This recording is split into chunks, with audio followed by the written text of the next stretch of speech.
Hey guys, welcome back to Builds by Maz. This is part 2 of my home golf simulator series. In this video, I'll be covering everything you see here in detail, so you can create your own dream simulator setup. Everything was selected based on what I felt was the best combination of quality and price. In that way, I was able to build the most premium home simulator possible while staying on a budget. And after watching this video, you'll be able to do that too. Let's get started.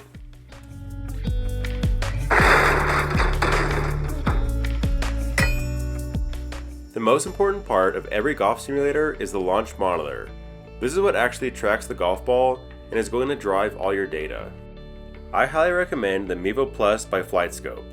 In my opinion, this is the best possible combination of accuracy and pricing.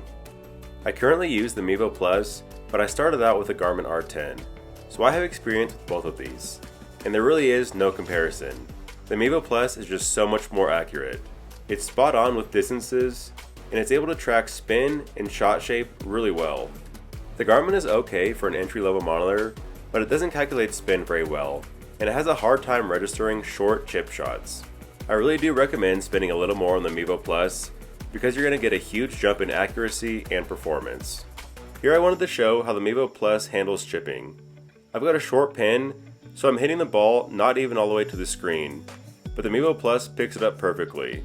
This is an issue I had with the R10, it would miss a lot of shots under 15 yards.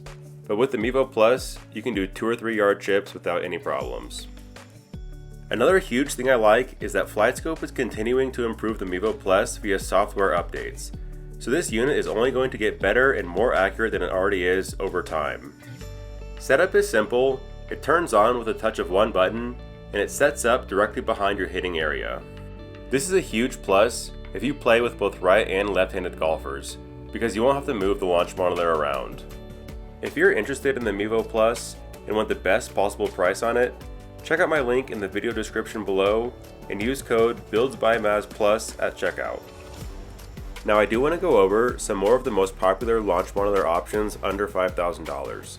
Starting with the R10, you can see the price on the website is $600, and if you want to add their annual membership, it jumps up to $700. Again, this is really entry level and not really recommended. The next option is the Rapsodo MLM2 Pro. This is a slight step up from the R10, it's more accurate but costs more at $700. The downside to this is there's a $200 annual subscription fee to access all the features. Another popular option is the SkyTrack Plus.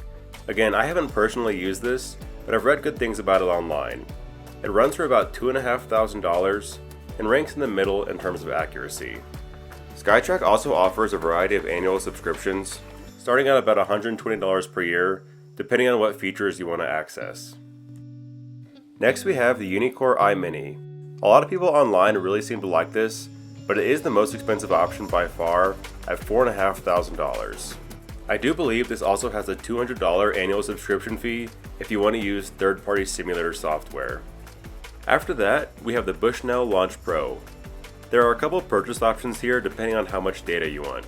If you just want ball data, it's $2,000, but if you want to add club data, the price jumps up to $3,500. Now this is possibly the most accurate launch monitor under $5,000, but there's a big downside. It requires a $500 per year annual subscription, which is substantial and can really add up over time. And lastly, we have the Mevo Plus. The price changes throughout the year depending on if any promotions are going on, which there is one right now, and if you combine it with code BuildsByMazPlus in checkout, you can save an extra $100, bringing your total to $1,856. And that's your all-in price. There's no annual subscription fee, which is a huge value. And that's why I truly believe the Mevo Plus is going to give you the best performance for the price. The next big item for your home simulator is going to be the Enclosure. And I built this 9-foot by 12-foot enclosure with a premium impact screen for $758. My first video of this simulator series is dedicated entirely to building the enclosure with instructions from start to finish. If you haven't seen that full walkthrough, be sure to check it out on my channel.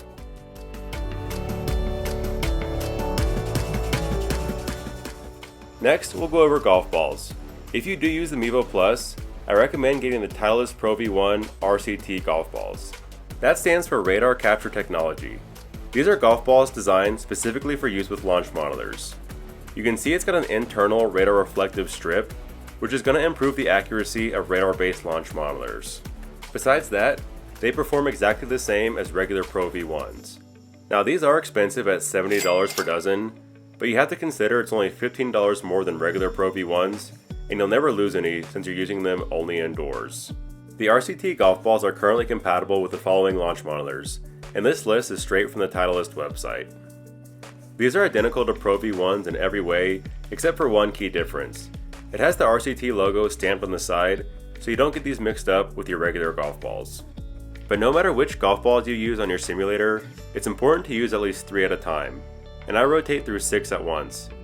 Repeatedly hitting the same ball again and again will cause it to heat up from the constant impacts, which in turn can cause it to wear faster. These balls are in great condition after months of use because I rotate through them after each shot. Moving on to hitting mats.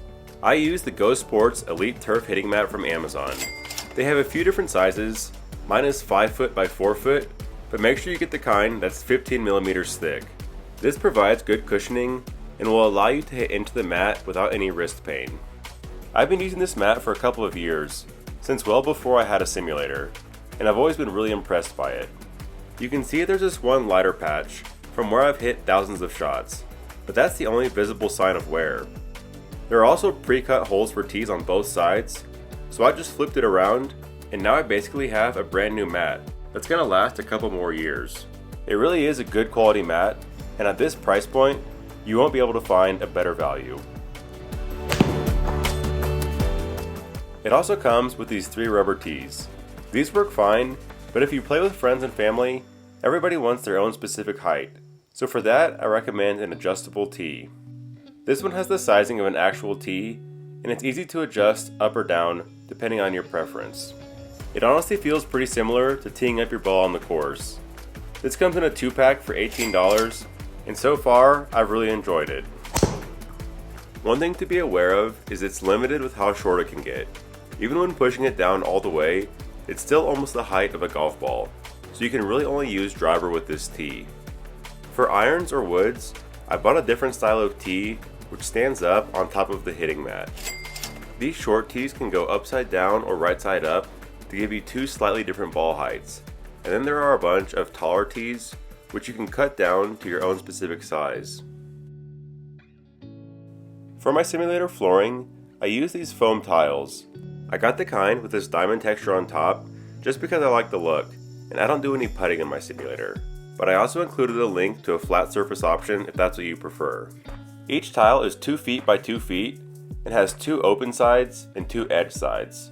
However, you can easily remove the edge foam piece so these tiles can fit any dimension that you need. These pieces connect together really easily and basically form a seamless design. Adding this cushioned flooring will stop the golf ball from bouncing everywhere after every shot. I bought 2 of the 96 square foot packs, which gave me plenty of coverage. Before laying all the rows, you want to determine how far away you want to be hitting from the impact screen. More distance will allow radar-based launch modelers to pick up better data because there's more ball flight. Be sure your full wedge shots aren't going above the impact screen, and I wanted to test that a flop shot wouldn't go totally over the enclosure, so this was about as far back as I could go. I replaced some of the foam edge pieces, but then had to deal with this gap on the side that wouldn't fit a full-size tile. I locked the tile in place underneath the hitting mat, and then used a sharp knife to just cut along this edge. These cut pretty easily, so it's simple to customize your space depending on your own needs. This way, I was able to have my hitting mat built into the flooring, so everything was flush together. I did the same process all the way around the edge of the hitting mat, reusing these half-cut foam pieces when possible.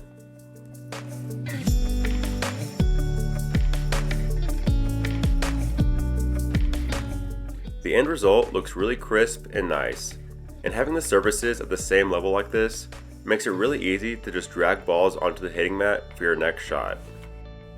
Behind the foam tiles, I laid down some carpet padding and carpet.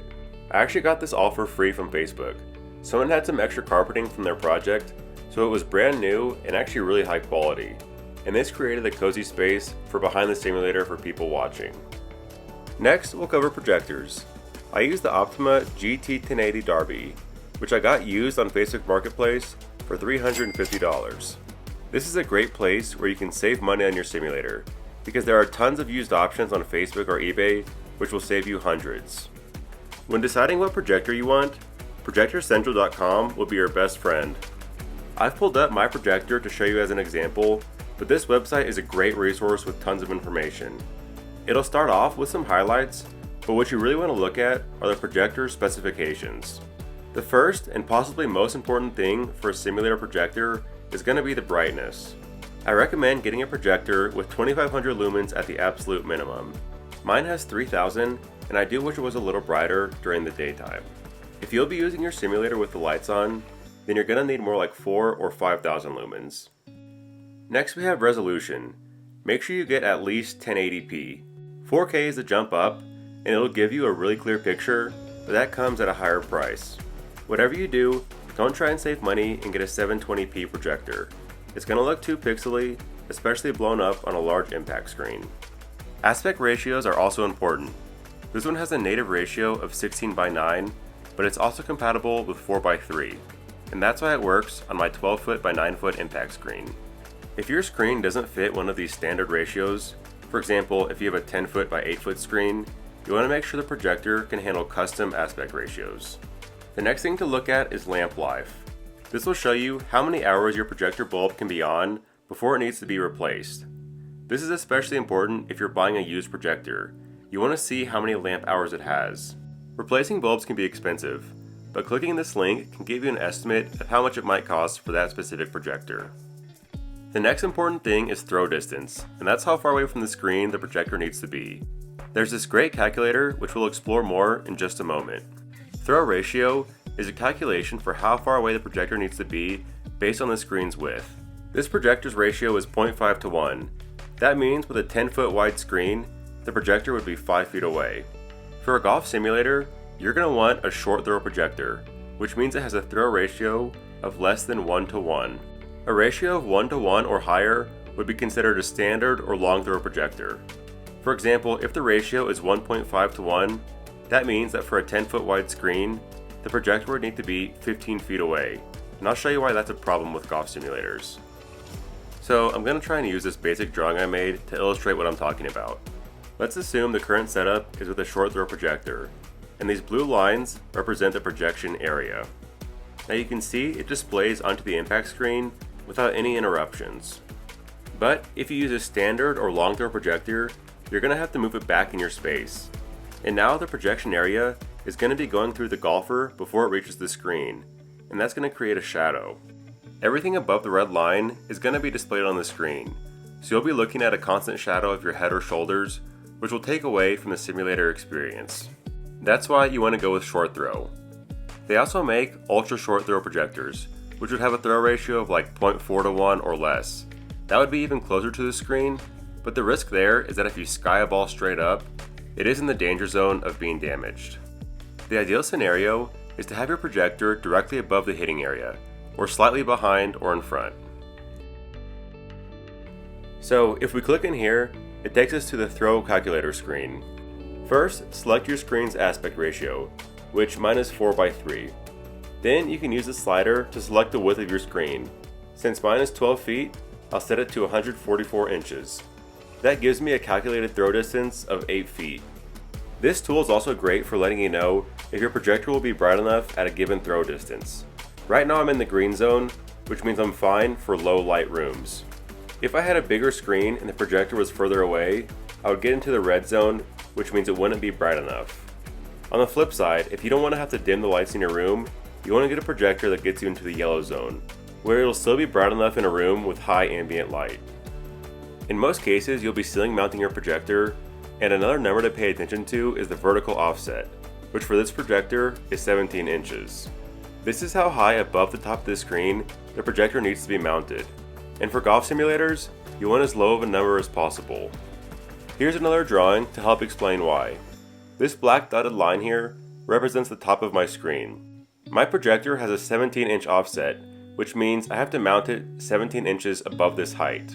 These red lines will represent the first projection. The problem is, If your projector has a lot of offset, the top of the image can be blocked by the enclosure before it actually reaches the screen. This is especially problematic if you have a deep enclosure, and mine is about 5 feet deep, so this top canopy would be blocking the top of the image.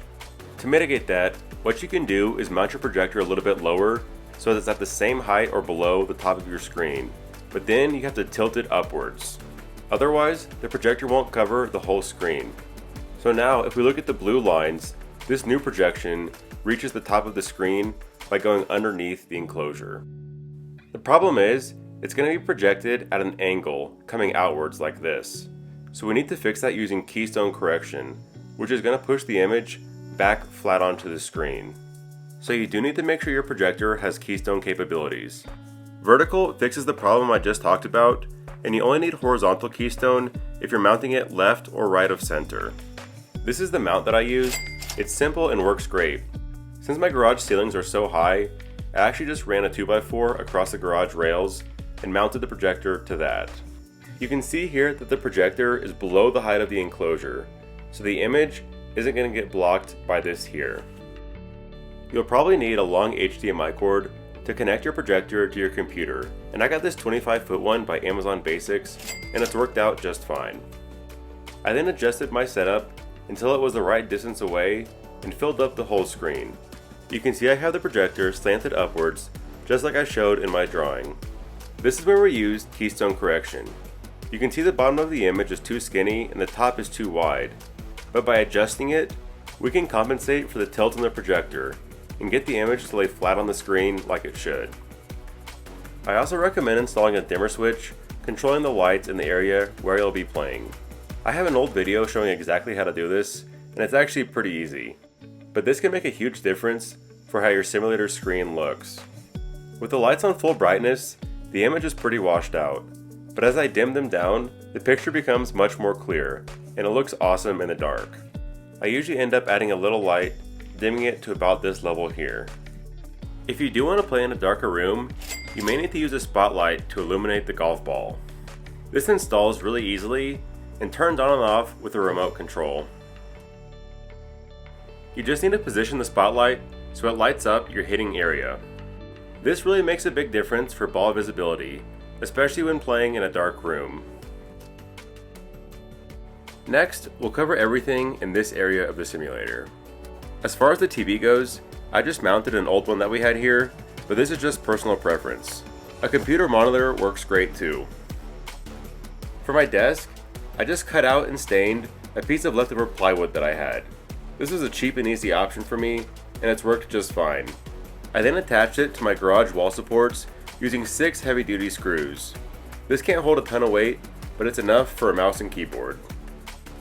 Your computer requirements are going to depend on what software you want to run. This gaming PC was built for me by a friend for $400, which I know is well below retail price. But this is another area where you can save a lot of money by buying used. I'll show you a couple software options and what their computer requirements are. The first one is the FlightScope Golf PC software. It's included with some of their launch monitors, but otherwise it's a $99 one-time fee. This is a great option if you're using your simulator strictly for game improvement, and you're focused on gathering as much data as possible. Looking through these screenshots, you can see what kind of data this software generates for you. It's a great way to improve your swing and dial in your distances. As far as PC requirements go, everything is listed out right here in this table. Next, we have GS Pro, which is possibly the most popular software out there. This is subscription based and costs $250 per year. This is definitely expensive, but it's a really great software. It's got a lot of official partnerships, so for example, if you have the Mevo Plus, it connects and runs flawlessly. The PC requirements are a little higher, and their website lists 3 different options depending on what experience you want. My computer was built around this middle option, which is a great 1080p experience. I'll show some footage of what this looks like on my setup, but if you want the ability to run 4K, you're going to have to spend more for a stronger computer. Before showing some actual gameplay on my simulator, I want to cover a couple of accessories. The first one being this ball and club cleaner. This is normally designed to go on golf carts, but it attached to my wall pretty easily. This is actually a really useful simulator addition.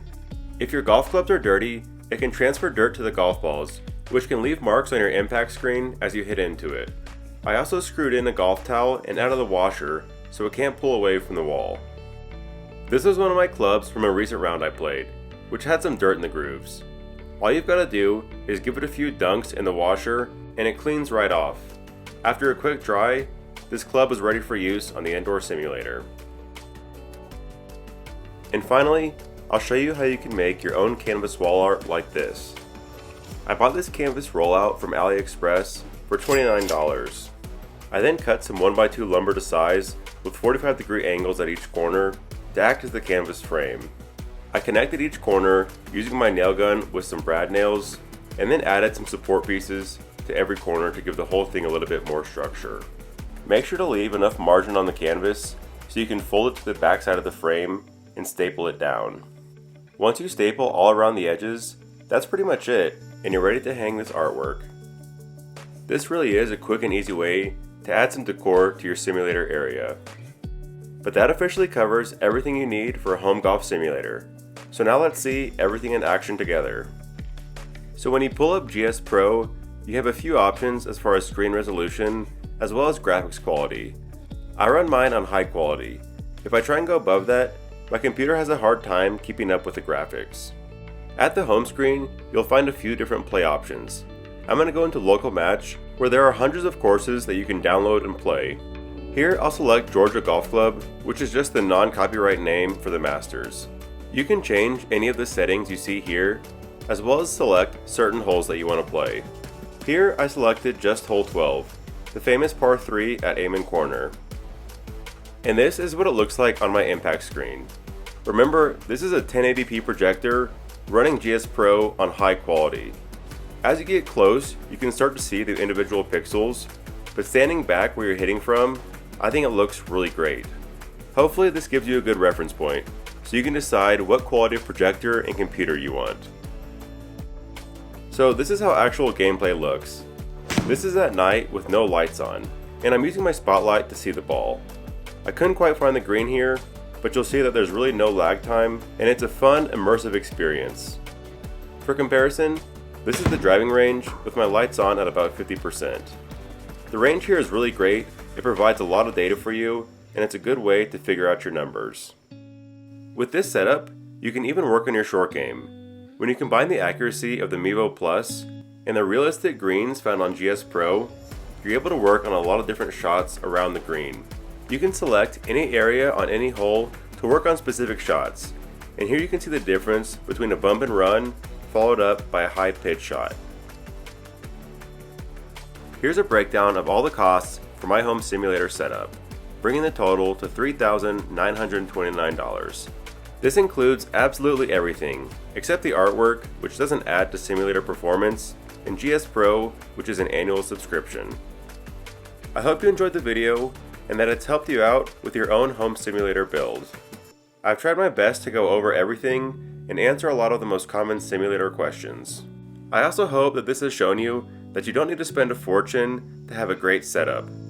Having a home golf simulator has been countless hours of fun, and I really recommend it to anybody who loves golf and has the space to do this. Thanks again for watching, and we'll see you next time.